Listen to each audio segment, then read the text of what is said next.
The chivalric code may be somewhat archaic and old school to some, but it's a decent conceptual nugget to base a D&D character off of. And there just so happens to be a subclass that pretty much follows the teachings of honor and bravery to the letter, and surprisingly, it isn't a paladin. Let's have a chat about the Purple Dragon Knight then, shall we?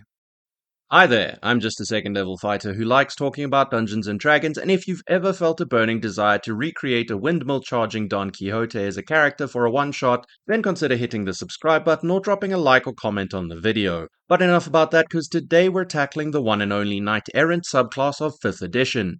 The Purple Dragon Knight, or the Banneret as it's known outside of the Forgotten Realms setting, is the stereotypical depiction of a noble, bright, shining hero clad in full plate, ready to lead their allies against overwhelming odds and potentially lay down their life in service to their own vaulted sense of ideals and morals. This subclass is one of the oldest in the edition and was published in the Sword Coast Adventurer's Guide. It also carries a somewhat cloudy reputation. The Purple Dragon Knight, and yeah, I'm just going to call it that because it sounds better than Banneret, well, it's very different to all the other fighter subclasses. It solidly falls into the supportive category, as we'll see in a bit. It does invoke some level of similarities to the 3.5e Commander class. However, if that's what you're looking for, then this subclass probably doesn't go quite far enough. Anyway, we're going to give this thing a fair shake and take a look at how it currently fits into D&D with the added context of the 2024 Player's Handbook, which should be fun. I have also included an example build at the end of the video to take a stab at a more modern interpretation of the dusty old Purple Dragon Knight, so feel free to check that out. Kicking things off with the goodies we get at 3rd level when we get access to this subclass, we have one feature and a pretty clear-cut restriction. So, in order to play a Purple Dragon Knight, you kinda need to be a knight of some kind or variety. This obviously makes sense, but it does reignite the old question of whether flavor text in 5e is pure fluff or has some literal relevance. The 2024 PHP lacks anything like this entirely, and that does simplify things somewhat. Of course, a DM can hand-wave this restriction if you really just like the mechanical rules here.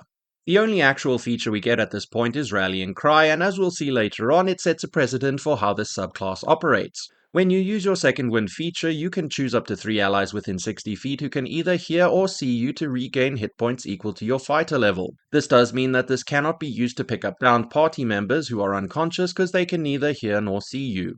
You could maybe get around this with some scuffed and questionable usage of telepathy, but a reasonable DM will probably shut that down. Also, just a reminder, Second Wind is a feature that lets you take a bonus action to heal yourself for 1d10 plus your fighter level. Now, since the 2024 PHP dropped, fighters get more uses of Second Wind out of the gate, and the number of uses only increases as they level up, which is significantly better than the 2014 fighter that could use this feature once per short rest. Yes, there is another use for Second Wind in Tactical Mind, but using it in that way does not activate Rallying Cry. However, once you hit level 5, you do all the healing and then can just move up to half your speed thanks to Tactical Shift. But I need to stress that while this feature doesn't seem too powerful off the rip, it scales to some silly levels. At level 20, you heal for a combined total of about 85 hit points on yourself and allies whenever you pop Second Wind, and you can do so up to 4 times before needing to take a short rest. While it isn't enough to quite rival a dedicated healer like a Life Domain Cleric, it is certainly more than enough to get their attention. Rallying Cry is deceptively powerful for a simple martial class to have access to. Then at level 7 we unlock some chivalric riz with Royal Envoy. This feature gives proficiency in persuasion, but if you already have that, then you can choose from animal handling, insight, intimidation, or performance. On top of that, whenever you make a persuasion check, you can add double your proficiency bonus to the roll. Pretty simple and pretty effective. You end up doing well when sticking to your code and engaging in straightforward and truthful social encounters. I will just mention that this feature does not technically count as expertise, which is its own specifically named mechanic in the 2024 PHP. I am not, however, suggesting that the two stack at all. Don't allow that type of degenerate lawful evil legalese in your games. Or do. D&D can be whatever you want it to be after all. But yeah, this is just a relic of the past in terms of language used within the feature. Some expertise adjacent features in the 2014 rules specifically call out that they don't stack, and some do not. A good faith interpretation might be best here. At 10th level, we get a somewhat questionable feature with a pretty disappointing realization. Inspiring Surge is both this subclass's 10th and 18th level feature, not the greatest capstone by any stretch of the imagination. Regardless, what does it do? Well, whenever you use your action surge feature, you can choose an ally within 60 feet that can hear or see you, and they can use their reaction to make a weapon attack. Are we starting to see the pattern yet? Anyway, once you reach level 18, you can choose up to 2 allies to make the attack when you action surge. So, I think this feature is a little bit disappointing. However, keep in mind that when a fighter uses action surge, they more often than not just unleash a boatload of attacks. Adding an extra attack from an ally on top of that can be somewhat juicy, but that depends entirely on the ally. If you choose a rogue or a warlock with Pact of the Blade and Eldritch Smite, well, both of those options can hit like a truck outside of their own turn, which is pretty spicy. This is also just a better version of the Battlemaster's Commander's Strike maneuver, because they have to sacrifice one of their own attacks for the same effect. Inspiring Surge just happens without anything more than you activating Action Surge. But yeah, the value of this feature depends entirely on your allies. If you have a rogue in the party or some beefcake NPC with a big attack, then this feature is awesome. Otherwise, it's just kinda serviceable. I will just say that if you hit level 18 and have 2 rogues in the party, this feature becomes the best capstone for fighters bar none. But that is a complete anomaly. At level 15 we get Bulwark, the final feature that keys off of a core fighter feature, and this one is the weirdest and most difficult to use. Whenever you use your indomitable feature to reroll an intelligence, wisdom, or charisma saving throw, you can choose an ally within 60 feet that can hear or see you that also failed a save against the same effect. That ally can then re-roll their save and must use the new roll. So, this is a difficult feature to actually gain the benefit of because of how restrictive it is. Both you and your ally need to fail the same intelligence, wisdom, or charisma saving throw. Yes, the reroll for an ally is nice, but it might not be the game changer you need. However, just a little reminder, using Indomitable at this level allows a fighter to reroll a failed save and then add their level to the rerolled result. So you yourself will pretty much automatically succeed, but that's neither here nor there. I will add that the mental ability focused saving throws usually have devastating effects if you fail. All in all, it is definitely a feature, but yeah, not many fighter subclasses get anything game changing at this level. Alright, now that we've taken a look at the subclass features, what exactly does the Purple Dragon Knight do? Well, it doesn't add any personal damage, which separates it from every other fighter subclass in the game. However, it does something entirely unique, and it's something that I really like the concept of, but perhaps not the exact execution they went with here. The Purple Dragon Knight is like a fighter plus. It takes the 3 core features, Second Wind, Action Surge, and Indomitable, and it adds extra effects. If you play like a regular fighter, then extra stuff will just happen when you do fightery type things, and that's really cool. So yes, this subclass is entirely focused around supporting and commanding your allies. You are but one piece of a whole that is the adventuring party, and quite frankly that's fine to have on something like a fighter that doesn't necessarily need help from their subclass to output decent levels of damage. Also, the Purple Dragon Knight doesn't eat up much of your action economy either. Rallying Cry requires you to spend a bonus action on Second Wind, and Inspiring Surge and Bulwark activate off of Action Surge and Indomitable respectively, neither of which require any sort of action whatsoever. So yeah, your reaction is always free, and you only need to worry about a bonus action every now and then. There is also the Persuasion and Charisma focused aspect of the Purple Dragon Knight too. If you want, you can fill the face roll in the party. You are kinda limited to being truthful and straightforward though, but that's all part of the flavor. I will just say that this is one of 2 fighter subclasses that can fill the warrior leader archetype in a party. For some reason, fantasy fiction has this strange desire to push a heroic warrior front and center. That has some issues when translated into a D&D game where charisma bonuses and dice are added into the mix. The Purple Dragon Knight along with the Samurai can actually hold its own when led down this path. Now, if you are playing with the 2024 rules for D&D or 5.5e or whatever you want to call it, and you are allowing older subclasses as well, I genuinely think the Purple Dragon Knight deserves a second look if you are or were someone, like myself, who dismissed it as trash in the past. It has a new lease on life thanks to the 2024 Player's Handbook. This subclass really isn't bad, it's just entirely different in almost every single way to every other fighter subclass. And, well, that's kinda interesting, actually.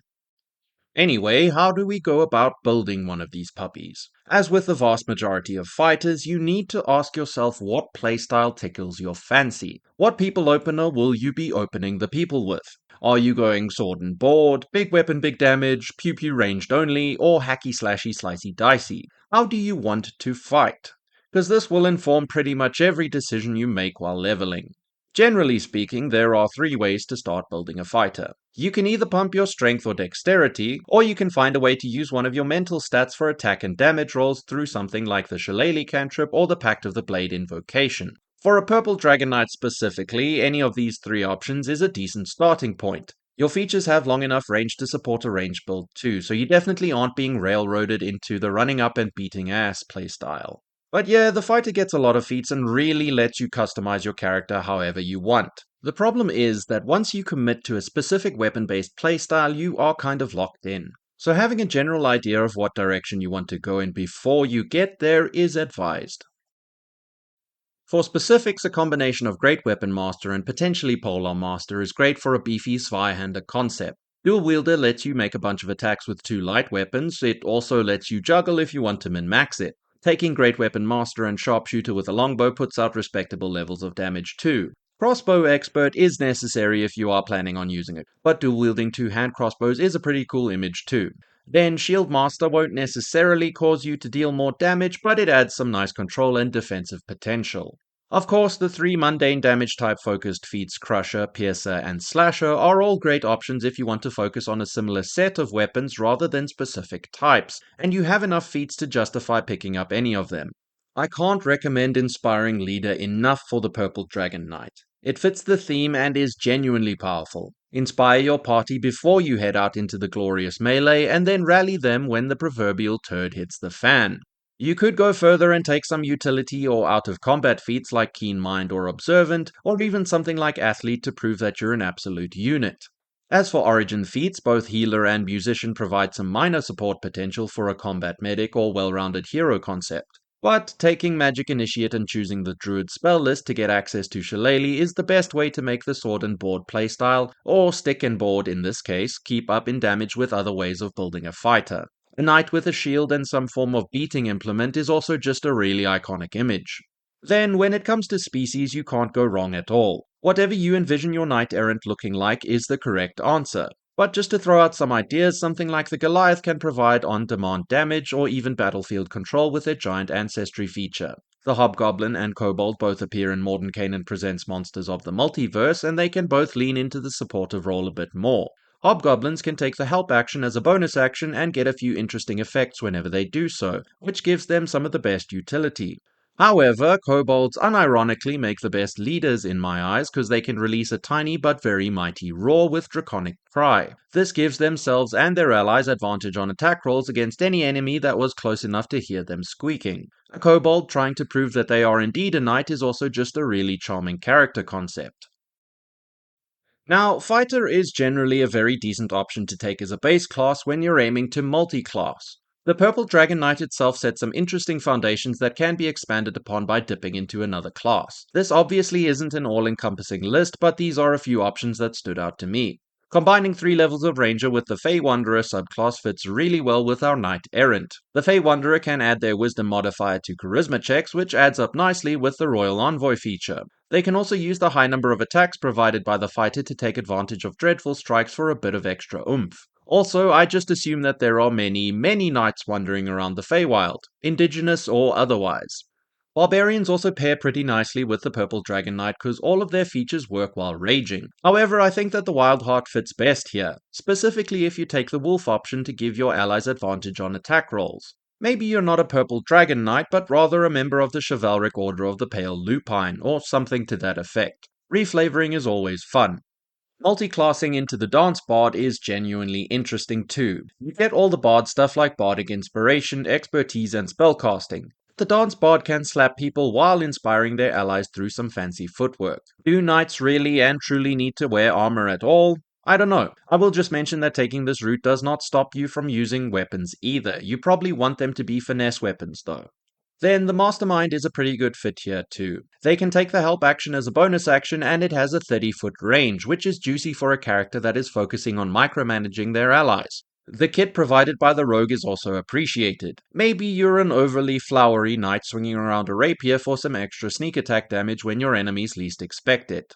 Finally, the Purple Dragon Knight is basically a non-magical version of the Paladin. Let's all just admit that. But what happens if you mix the two together? Well, it works out quite nicely. Paladin offers a lot. Smites, heals, utility, spells, a somewhat permanent horse once you reach level 5, and of course Aura of Protection for some properly juiced saving throws at 6th level. The focus on charisma also fits very nicely here. Any subclass can work and all of them have something unique to offer too, but this option is here specifically for the core Paladin kit. Right, the time has come to craft a knight errant worthy of more than a few far-fetched tales misremembered by a questionably coherent bard in some dingy backwoods inn. Now, apart from the subclass and the species choice, I'm going full 2024 PHB here with this one. I originally wanted to see how it fared with only the 2024 rules and the subclass, but I'll be honest, I couldn't help myself. So, I present our level 1 adventurer, Sir Prize, a kobold with high hopes of becoming a knight one day. Our little dragon dog boy is going to take 15 in strength, 14 in constitution, and 13 in charisma with the standard array. I'll leave the other 3 abilities up to your discretion here, and I could see them going in any order, but they won't change how we play, mechanically speaking. For our background, we're going custom because nothing quite encapsulates Sir Prize's past, and I specifically want a +2 to strength and a +1 to charisma, as well as the magic initiate feat. We'll be drawing from the druid spell list to grab Shillelagh and guidance and potentially Goodberry, but that one can be changed as we level. Obviously, we'll be picking up proficiency in persuasion because we have 14 charisma and a desire to squeak and speak to anyone that'll listen. We are unbound to be entirely truthful though.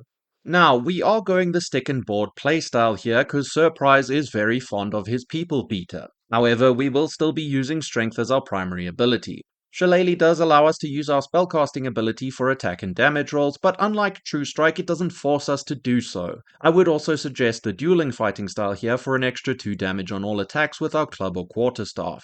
Anyway, the idea here is to have an endearing little monster with the heart of a hero going on a destiny-defining adventure, at least in his own eyes. Sir Prize is definitely not the hero anyone asked for or needed, and he may not look like leadership material to start out with, but he's going to try his damnedest and hopefully not get smushed in the process. As we level up, we'll be picking up more than a few feats thanks to the fighter class. At 4th level, we will lock in Sir Prize's combat playstyle with Shield Master. This is the reason we're focusing on strength because it allows you to shove or knock down creatures, but the DC for the save is based on your strength. We will also be trying to become an absolute tiny tank of a unit later on, so shields are a must. We'll take Inspiring Leader at 6th level so our boy can inspire his companions with some choice nuggets of kobold wisdom and bravery. They will be made better by his presence whether they like it or not. At level 8, we'll cap out our strength at 20 with an ability score increase. We'll then follow suit with the next 2 feats and dump them into constitution to bring that up to 18. Then at 16th level for our final regular feat option, we'll pick up the tough origin feat. In my opinion, this is better than capping out our constitution because it results in more hit points and 18 is high enough already. Finally, for our epic boon at 19, we'll take the boon of fortitude for the extra 40 hit points and the extra sprinkle of healing. At this point in his adventuring career, Sir Prize has hopefully acquired a suit of full plate to bring his AC up to 20 with a shield, that is disregarding the potential for any magic items. This will keep his average of 314.5 hit points very well protected against the evils of the world while he leads his allies to glory, bonking anything that dares question the validity of his knight-errant status with a piece of wood that hits as hard as a greatsword. However, this is all assuming he doesn't become an oddly colored smear of suspiciously shiny liquid on the floor of some dank dungeon before reaching this point. Alright, that was the Purple Dragon Knight or the Banneret. I know it isn't exactly optimal, and the level 10 and 15 features are a bit janky, but I kinda like the subclass now. The new PHB really did some heavy lifting here. Anyway, if you've made it this far into the video, then you're a legend, and I really do appreciate you. Do you have any choice thoughts about this subclass? Yes, the samurai kinda goes for the same theme and does it in a way that lets the fighter themselves shine, but support on a non-supportive class is at the very least an interesting idea, right? But yeah, that'll do it for this one. Cheers.